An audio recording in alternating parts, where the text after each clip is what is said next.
हे guys good morning. कसे आहात तुम्ही सर्व? आय होप की तुम्ही सर्व मजेत असणार. दिवस आहे आज सोमवारचा आणि आत्ता वाजता आहे सकाळचे 11.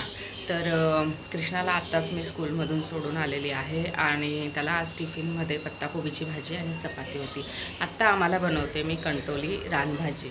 तर तुम्हाला पण माहिती कधीची आणली कंटोली आणि आज बनवते तिला. तर म्हटलं चला रेसिपी तुमच्यासोबत सुरू करूया आणि आजचा दिवसही तुमच्यासोबत शेअर करूया. तर चला उशीर न करता पटापट काम आवरूया. पसारा बघा किचनवर किती पडलाय. चहा वगैरे सर्व डन झालेलं आहे सकाळचं. फक्त आता क्लिनिंग करायची आहे पटापट आणि जेवण बनवायचं आहे आमचं. पुढे सांगते काय काय आहे. तर चला पटापट कामांना सुरुवात करूया. इथे आधी बघा सकाळचं जे माझं रुटीन झालेलं होतं म्हणजेच आमचा नाश्ता झाला होता, कृष्णासाठी टिफिन रेडी झाला होता, आमचा चहा वगैरे सर्व झालं होतं. त्यामुळे हा किचन एवढा मेसी झाला होता आणि थोडी भांडीही साचली होती. तर मी आता आधी इथे किचन क्लीन करून घेते आणि लंचची तयारी करते, कारण यांना जायचं होतं बाहेरगावी. म्हणून मग मला पटकन लंच रेडी करायचा होता. लंचमध्ये मी बनवत होती कंटोली रानभाजी आहे ही. आम्ही आधी व्लॉगमध्ये शेअर केलेली की आम्ही हिला कुठून आणली होती जंगलातून. तर यस त्याची भाजी मी आज बनवते. तर इथे कंटोली मी मिठाच्या पाण्यात भिजत घातलेली होती. त्यानंतर तिला अशा प्रकारे कट करून घेतलेली आहे. त्यासाठी मी एक मोठ्या साईजचा ऑनियनही कट केलेला आहे, एक हिरवी मिरची इथे कट करणार. त्यानंतर तुम्ही यामध्ये टोमॅटोही ॲड करू शकतात. इथे बघा कढई ठेवून मी तेल गरम व्हायला ठेवलं होतं. तेल गरम झाल्यावर मी यामध्ये जिरं, राई आणि कांदा घातलेला आहे मीडियम साईजचा. त्यानंतर यामध्ये मी एक हिरवी मिरची आणि आलं लसूण पेस्ट ॲड केली. सर्व मिक्स करून घ्यायचं.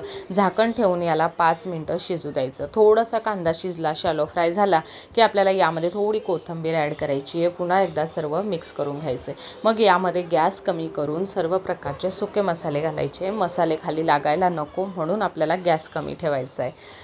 नंतर आपण यामध्ये थोडंसं पाणी ॲड करणार आहोत. जास्त पाणी ॲड करायचं नाही. झाकण ठेवून याला 10 मिनटं शिजू द्यायचं आणि मग आपण यामध्ये कंटोली ॲड करणार आहोत.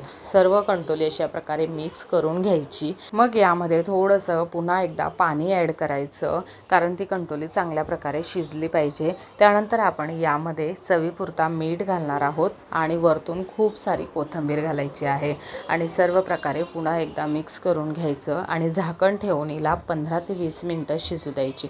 खूप छान शिजते ही. बघा थोडी चमच्याने कट करून बघायची. कट झाली म्हणजे आपली कंटोली छान प्रकारे शिजलेली आहे.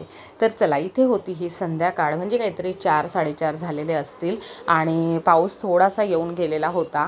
मी कृष्णाला झोपवत होती त्यामुळे बाहेर लक्ष नाही. आणि नंतर बघा मी इथे हा रॅक सेट करण्यासाठी काढलेला होता. एवढा मेसी झाला होता. रेसिपीज शूट करत होती मी.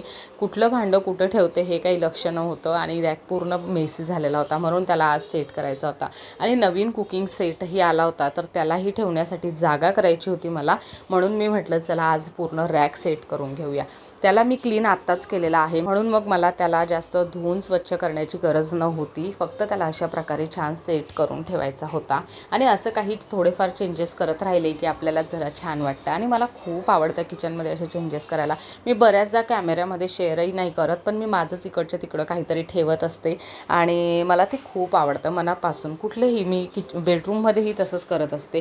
थोडासा वेळ मिळाला की ही वस्तू इकडची तिकडं ठेवून बघितली तरीसुद्धा आपल्याला खूप छान वाटतं की हां काहीतरी चेंजेस झाल्यासारखं वाटतं. त्यानंतर बघा इथे रॅक माझा बोलता बोलता बराचसा सेट झाला होता. मी प्रत्येक वस्तू आधी ठेवून बघत होती की ही छान वाटते का, परत तिला काढत होती, परत तिला ठेवत होती. अशा प्रकारे माझं काम चाललेलं. तेवढ्यात बघा कृष्णा झोपेतून उठून आलेला होता. अर्धा-पाऊण तास फक्त काहीतरी झोपला तो. त्यानंतर बघा हे नवीन जार आणलेले होते, तर त्यांच्यामध्ये मला मसाले फिल करून ठेवायचे होते. आणि कुठलाच बॉक्स असा नाही आहे की मी त्याला कट केल्याशिवाय सोडलेला आहे. मसाल्याचा कुठलाही बॉक्स राहू मी त्याचं असं नाव कट करते आणि ते ह्या जार वर अशा प्रकारे चिपकवते. कारण मसाले जवळपास सर्व एकसारखे असतात दिसायला. थोडाफार कलर इकडे तिकडे असतो, पण तरीही आपल्याला कळत नाही की कुठला मसाला कोणता आहे आणि हा मसाला कोणत्या भाजीत ॲड करायचा. म्हणून मग मी काय करते अशा प्रकारे स्टिकर लावते. म्हणजे चिकनची भाजी असेल तर चिकनचा मसाला ॲड करता येतो, गरम मसाला ॲड करता येतो. आता गरम मसाला आणि चिकन मसाला जवळपास थोडेसे सारखेच दिसतात, म्हणून मग मी अशा प्रकारे स्टिकर लावून ठेवते. ते मलाच जरा सोपं होतं. तुम्हालाही जर आयडिया आवडत असेल तर तुम्हीही अशा प्रकारे करू शकतात. खूप सोपं वाटतं काम. आणि बघा नंतर मी हे जे ट्रे होता त्याला मी अशा प्रकारे क्लीन केला आणि त्यामध्ये हे जार अशा प्रकारे ठेवून बघितलेत. अजून हे चेंजेस होतील, पण हे उद्या होतील आता, कारण हेच आवरत आवरत मला खूप वेळ झालेला. हे गाईज, तर झाली आहे संध्याकाळचे वाजता 7:30 आणि आता आम्ही चाललो आहे बाहेर दूध वगैरे आणण्यासाठी. आज कृष्णाचे पप्पा घरी नाही आहेत, ते गेलेत बाहेर गावी, म्हणून आम्हाला पायीच निघावं लागणार आहे. पाऊस थोडा थांबला आहे म्हणून म्हटलं चला जाऊन येते पटकन, कारण पुन्हा पाऊस आला तर माझ्या एकटीची धावपळ होणार, म्हणून आम्ही आता चाललो आहे. दूध वगैरे आणते आणि थोडंसं सामान आणते, उद्या टिफिनसाठीही काहीतरी आणते आणि प्लस त्यालाही काहीतरी खाऊ आणते, म्हणजे थोडा खुश होऊन जाईल. आज थोडा जास्त रडला आहे, आमचे पप्पा गेलेत म्हणून. आम्हाला पप्पा हवे होते पण पप्पा कामानिमित्त बाहेर गेलेले, तर त्याला आता थोडंसं काहीतरी खाऊ घालून आणते, म्हणजे खुश होऊन जाईल आणि रात्र आमची व्यवस्थित जाईल. इथे आम्ही निघालो होतो बाहेर जाण्यासाठी आणि थोडंसं फ्रेश होऊन येऊ म्हणून, कारण सकाळचं घरातच होतो आणि तो जरा आज जास्त दुःखी होता, कारण पप्पा डोळ्याला दिसत नव्हते.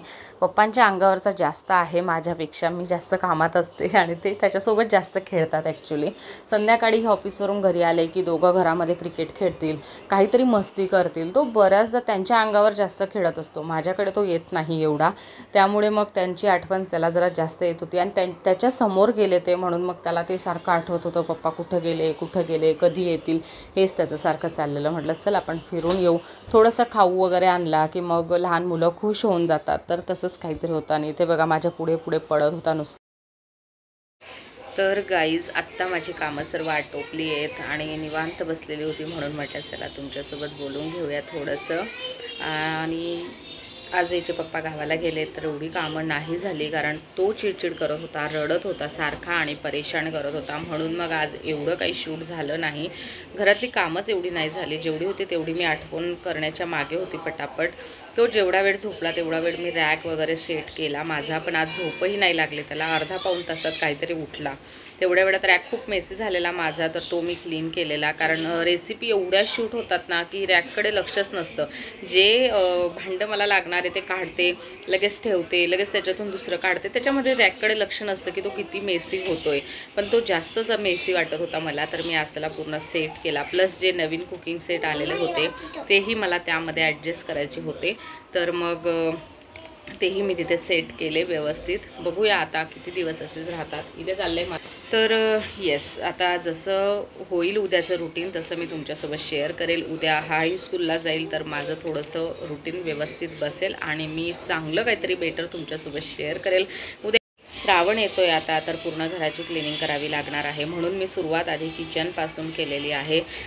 जसं किचन क्लीन होईल लगेच मी बेडरूम आणि लिव्हिंग रूम घेईल, कारण खूप कमी दिवस आहेत माझ्याकडे, सर्व ॲडजस्ट करायचं आहे आणि तुमच्यासोबत शेअरही करायचं आहे, म्हणून थोडी धावपळ चालली आहे. प्लस त्यामध्ये रेसिपीही शूट करायच्या असतात, रेसिपीही तुमच्यापर्यंत पोचवायच्या असतात. नॉनव्हेज रेसिपी ज्या आहेत तर त्या आता 5-6 दिवस येतील फक्त, म्हणजे मी शूट करू शकते, येतील तुम्हाला, मी त्या अपलोड करण्यावर आहे माझ्या, पण शूट फक्त मी आता 5-6 दिवस करू शकते नॉनव्हेजचं. 1 महिना नॉनव्हेज बंद राहील, मग व्हेजच सुरू राहील, तर व्हेजच्या वेगवेगळ्या रेसिपी मी तुमच्यासोबत शेअर करेल तेव्हा. पण आता मला 5-6 दिवसात नॉनव्हेज रेसिपी कव्हर करायच्या आहेत, ज्या मी विचार करून ठेवल्यात की ह्या मला शेअर करायच्या आहेत तुमच्यासोबत. त्या रेसिपी मी शूट करायच्या आहेत मला. प्लस घरातली क्लिनिंग करायची आहे, श्रावणसाठी पूर्ण घर साफ करायचं आहे, देवघर क्लीन करायचं आहे पूर्ण. हे सर्व गोष्टी आहेत बारीक बारीक, तशा मी तुमच्यासोबत शेअर करेलच. तर चला, आजचा हा व्हिडिओ तुम्हाला आवडला असेल, कंटोलीची भाजी तुम्हाला आवडली असेल तर व्हिडिओला लाईक करा, शेअर करा, सबस्क्राईब करा आणि ह्या व्हिडिओला मी आता इथंच थांबवते. भेटते लवकर तुम्हाला पुढच्या व्हिडिओमध्ये. तोपर्यंत बाय बाय आणि टेक केअर.